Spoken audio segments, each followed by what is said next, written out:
OpenClaw is supposed to be something that automates your business, makes it simpler, quicker, smarter, and just does work for you, like posts on blog posts, and just does your work, researches and then posts, figures out what you need to do in your business, all of this different stuff that's very, very useful.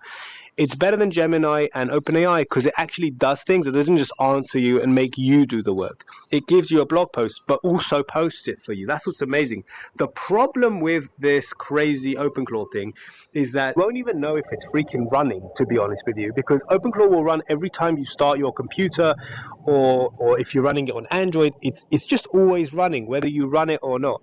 So basically, using a tool like this will show you if it's running or not. So you're not ever surprised that it all of a sudden does something or uses all your API credits without you even being aware of that.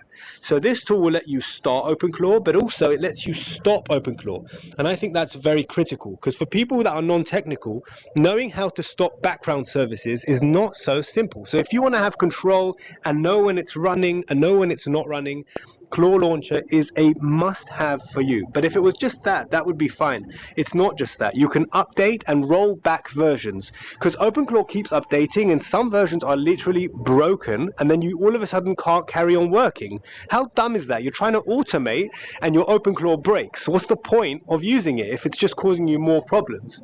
That's why when we created this tool, we made sure that you would be able to go back and roll back to previous versions of OpenClaw so that you won't get stuck ever. Lastly, or actually second last, is the skill store. Now I know OpenClaw has access to this now in the latest version. The problem with OpenClaw itself having access to the skill store is that you can't actually see what it's installing. But when you have the skill store visible, let me show you it right now, when you can actually see what it's doing. Oh, I lost it, where is it? So then you can literally choose what you're installing by searching and adding a skill, and you can install or uninstall a skill just like that. That will give you control. Also, in the My Skills section, you can actually delete skills in one click in a very organized way. So even for programmers who know how to do this kind of thing by digging into the files, which by the way isn't so automated, this will help you do it in one easy click and very visible way of working.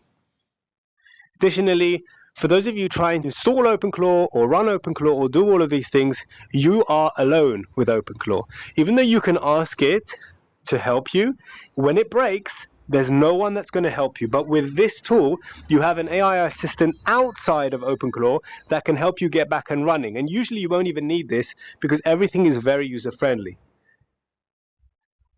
Additionally, look at this craziness, 90 freaking sessions.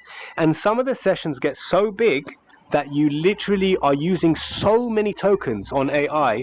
And that's why you need to remove sessions probably once every couple of days. Now, one annoying thing about OpenClaw is that you literally can't delete the main session. If you try, it says, sorry, this is the main session, you can't delete it. That's why we add this button here. You can delete your main session, and that does not mean that you've deleted your memory. It will still have memory, everything it's noted down, all the skills, everything will be there.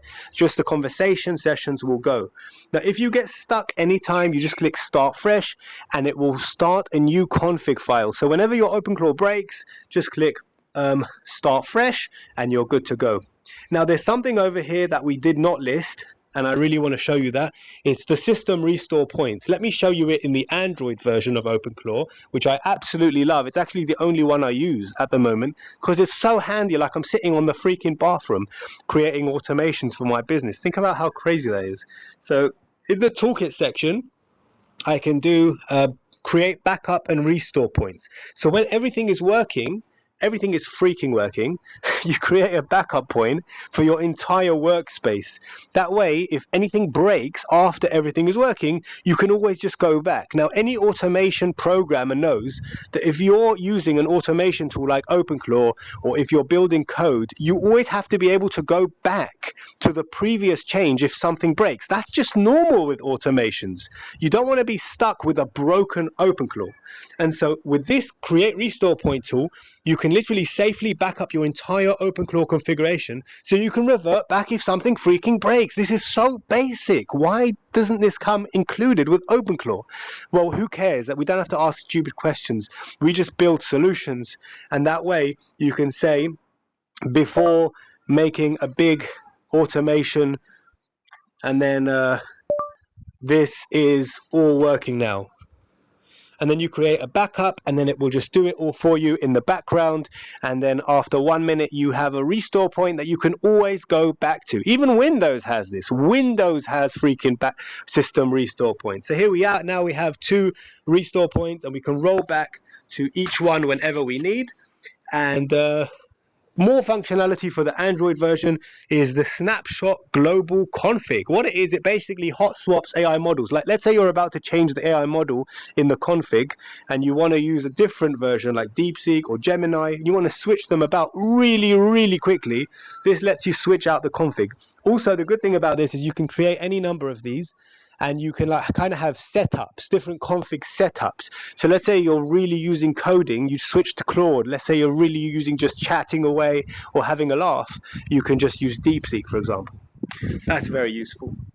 So that kind of summarizes unbelievable tool. It's called Claw Launcher. It works on Mac, PC, Linux, and VPS, and now Android, probably coming to your Apple phone soon, but for now it works on Android. So you don't have to buy a Mac Mini anymore. You can just use this on your phone and start working. Let me just show you the Android version, since that's the one that I'm using right now. You literally click start, and then it starts it up, and you can straight away start using OpenClaw. Thanks for watching this video. See you in the next one.